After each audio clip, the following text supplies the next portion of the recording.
वैदिक पंचांग दिनांक 15 अगस्त 2025, दिन शुक्रवार, विक्रम संवत 2082, गुजरात महाराष्ट्र अनुसार 2081, शक संवत 1947, अयन दक्षिणायन, ऋतु वर्षा ऋतु, मास भाद्रपद, गुजरात महाराष्ट्र अनुसार श्रावण मास, पक्ष कृष्ण, तिथि सप्तमी, रात्रि 11:49 तक तत्पश्चात अष्टमी, नक्षत्र अश्विनी, सुबह 7:36 तक तत्पश्चात भरणी, एवं गंड सुबह 10:17 तक तत्पश्चात वृद्धि, राहु काल सुबह 11:07 से दोपहर 12:43 तक, सूर्योदय सुबह 6:18, सूर्यास्त शाम 7:07, दिशा शूल, पश्चिम दिशा में, व्रत पर विवरण, शीतला सप्तमी, श्री कृष्ण जन्माष्टमी स्मार्त स्वतंत्रता दिवस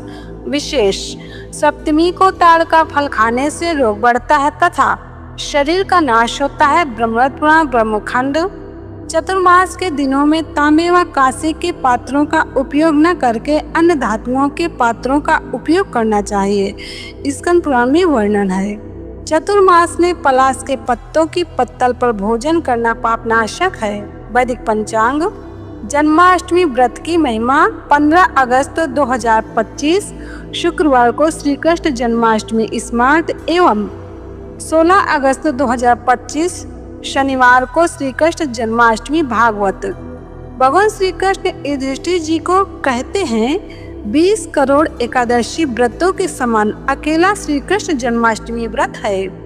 धर्मराज सावित्री से कहते हैं भारतवर्ष में रहने वाला जो प्राणी श्री कृष्ण जन्माष्टमी का व्रत करता है वो 100 जन्मों के पापों से मुक्त हो जाता है।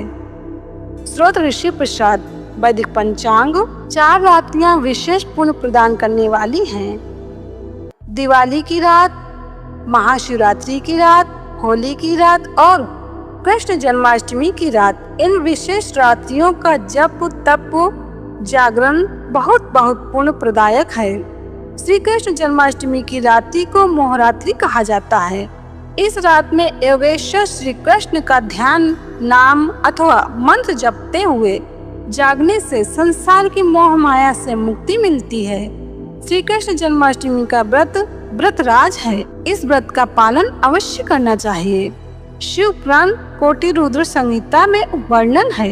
वैदिक पंचांग जन्माष्टमी के व्रत उपवास की महिमा।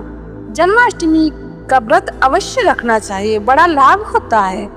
इससे 7 जन्मों के पाप ताप मिटते हैं। जन्माष्टमी एक तो उत्सव है, दूसरा महान पर्व है, तीसरा महान व्रत उपवास और पावन दिन भी है।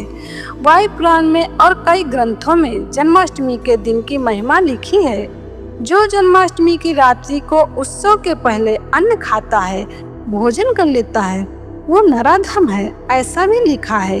और जो उपवास करता है, जब ध्यान करके उत्सव मना के फिर खाता है, वो अपने कुल की 21 पीढ़ियां तार लेता है और वो मनुष्य परमात्मा को साकार रूप में अथवा निराकार तत्व में पाने में सक्षमता की तरफ बहुत आगे बढ़ जाता है।